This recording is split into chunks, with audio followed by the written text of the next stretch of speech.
What a glorious summer we're having here at Kids Point. Listen, I'm so excited to be here with you guys today. Now, all summer long, we've been focusing on what it means to have faith. Yeah. Do you guys remember what faith means? Yeah, faith is trusting in what you can't see because of what you can see. You know, sometimes we need to pause and take a closer look at what God is doing all around us. You know, there are so many things that show us how good He is. From the beauty of nature, to our friends and family, to the stories we read about in the Bible. You know, we may not be able to see God with our own eyes, but when we focus on the things that we know are true about God, we see more and more that He is good and that we can trust Him no matter what. Listen, I know you're gonna love today's game. It's a game where you're gonna have to focus real hard on what you see. I'm gonna show you some zoomed up pictures of everyday objects. And your job is very simple. You've got to yell out what you think that object is. You understand? You got it? All right, ready, set, focus.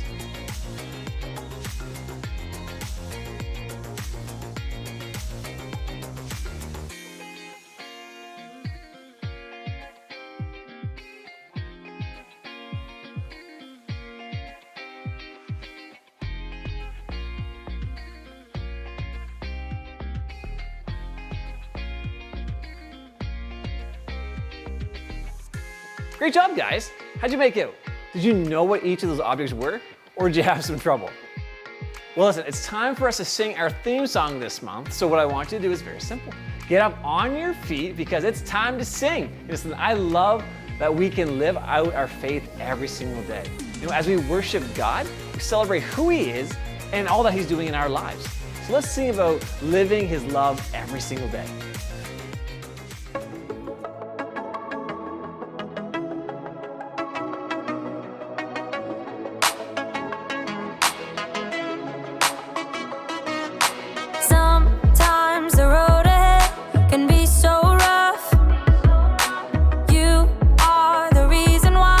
I don't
Great job singing and dancing, guys. So let's keep traveling through God's big story with the continuing story of the Apostle Paul. Paul wasn't always a Jesus follower, as we've talked about in the month of June and July, but once he did decide to put his faith in Jesus, he wanted to share the good news with everyone, and I mean everyone. So let's see what happens in our story today. The Bible. It's 66 books of history, stories, letters, and poetry that fit together to form God's one big story. The epic adventure of how He created us and loves us so much that He made a way to rescue us. As we travel through the Bible, from Genesis to Revelation, we discover people who met God and found their lives changed forever. Now, for an amazing story, inspired by the book of Acts, chapter 17, verses 16 through 34. Wherever Paul went, he would boldly preach the good news of Jesus. This Jesus I'm telling you about is the Messiah. See, many Jews and Greeks believed in Jesus, but in nearly every town, a group of Jews would gather to oppose Paul. He and his companions were forced out of Thessalonica, and then later that same group of Jews, guess what they did? They followed to run Paul out of Berea, and eventually the believers helped Paul escape the coast where he could travel by boat to Athens. Tell Silas and Timothy to join me as soon as they can. Once Paul reached Athens, he walked the streets of the ancient city. But listen, he was disturbed by what he saw. There were carved and molded statues everywhere.